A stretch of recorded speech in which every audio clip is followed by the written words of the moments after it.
My name is Jaime Brown, and I have been teaching online courses since 2011, and I recently won the Filippelli Institute Award for Excellence in Online Teaching. Teaching an online course can be a daunting yet exciting experience. Like all forms of education, it has its own unique challenges, and I'd like to share 5 things that have helped me meet those challenges.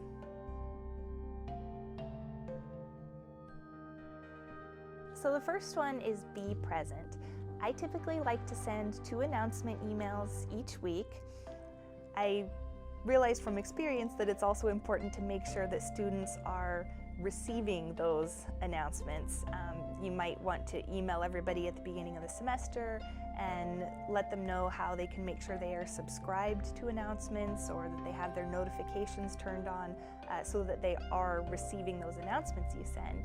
And in the first announcement, I like to send this on a Monday or whenever the start of a new lesson week is. And in that announcement, I like to introduce the lesson and topic and maybe why it's important or how it fits in with the larger scheme of the course.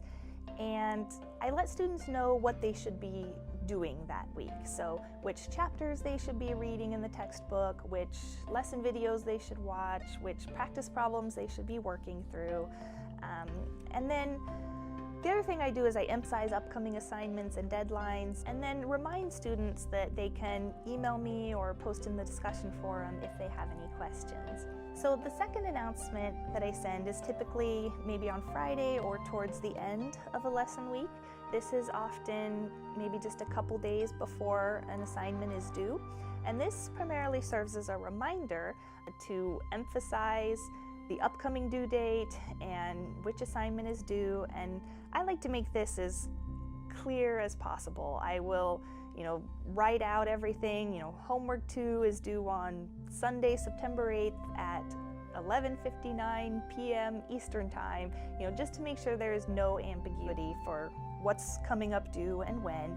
I will bold it, capitalize, underline, make things as clear as possible. I will often even state that in my subject line of my announcement or email, that reminder, homework 2 due Sunday night. I just want to make sure that even if students don't have time to completely read my announcement carefully, if all they do is glance at the subject line, they're still getting a sense of what's coming due and when. And then also in that second announcement, I like to share maybe some interesting bonus material. So for example, I might share a link to an interesting news article or video that relates to our current topic. I might also, if there's a difficult practice problem that relates well to the lesson, I might write out a full step-by-step explanation just to make sure it's something they can completely understand going forward. I might also, if you've taught a course multiple times, you start to know which homework problems students tend to struggle with repeatedly. So I might share a little bit of an advice or hint on how to approach an upcoming homework assignment that might be particularly difficult.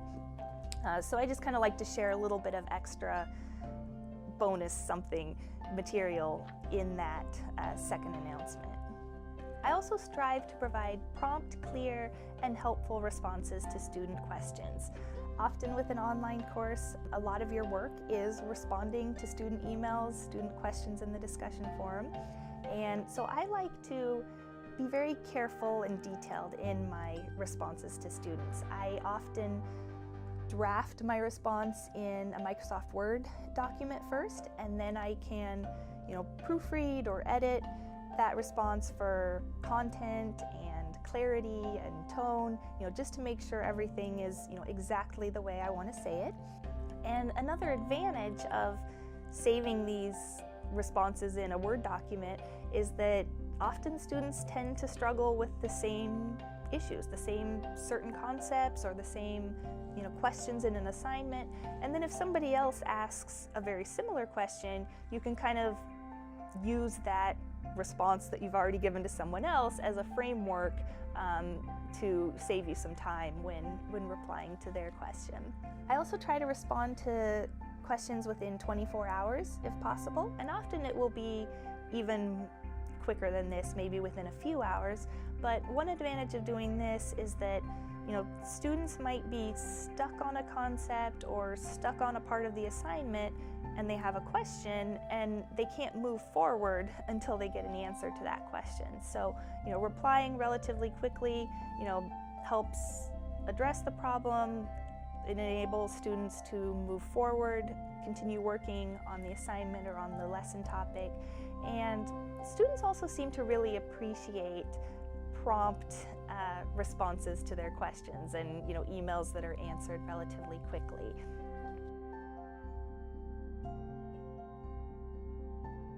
My second suggestion would be empathetic.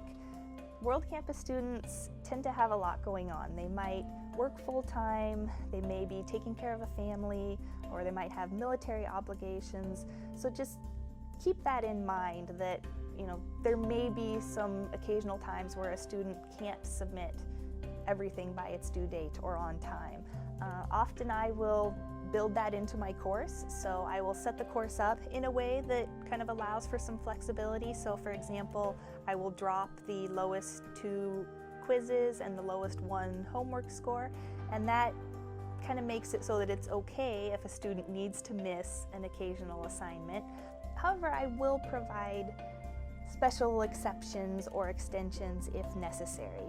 So I sometimes teach courses that have up to 300 students, and maybe I'll have like 10 students that are all in an area that was badly affected by a hurricane and their entire city has lost power.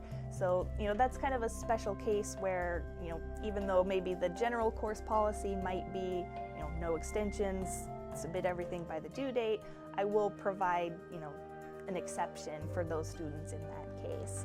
I also try to keep in mind that the subject matter may be difficult for some students.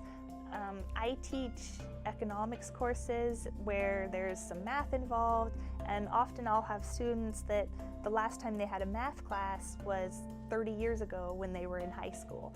So I just try to keep that in mind when answering their questions. I try to be as clear as possible, write out all the steps if necessary, and then I also try to be careful with my tone. Just because something might seem obvious to you doesn't mean it will be obvious to the students. So, just be careful with your tone, that you're not coming off as condescending in any way.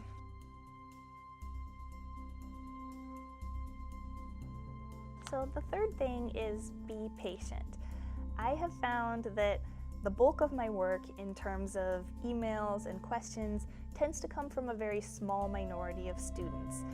So these are students that just tend to have a lot of trouble with the material or difficulty understanding the concepts, and I just try to keep in mind that even though they might be asking a lot of questions, the important thing is that they care and they are trying. So the fact that they're even asking questions means that they want to make sure they understand the material and they want to be successful in the course.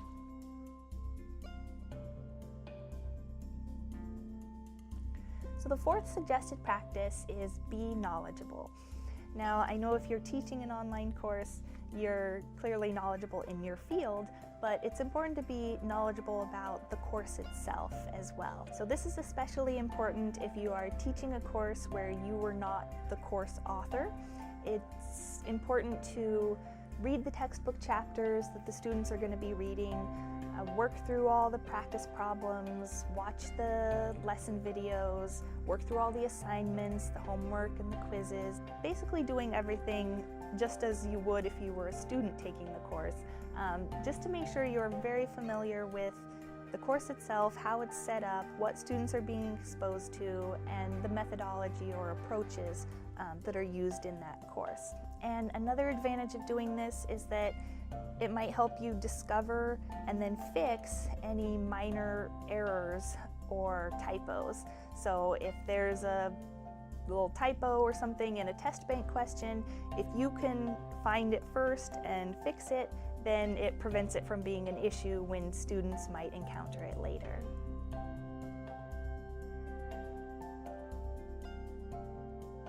The final suggestion is improve the course. And by this I mean you might want to edit or revise content or questions that are unclear. So if you're getting a lot of emails from students about a particular part of the lecture notes or a particular quiz question, that's an indication that maybe that's an area that you could provide a little extra clarity or something in the instructions, or edit the question a bit to make it more clear what they should be doing. And another thing you might want to do is make small additions that can help improve student understanding. So one example of this is feedback in assignments. You might want to go through homework questions or exam questions and just add a little bit of description next to each question that clarifies, some advice on how to get the correct answer, or maybe the steps involved on how to arrive at the correct answer to a problem. And this just helps students understand it a little bit better when they're reviewing their assignment later.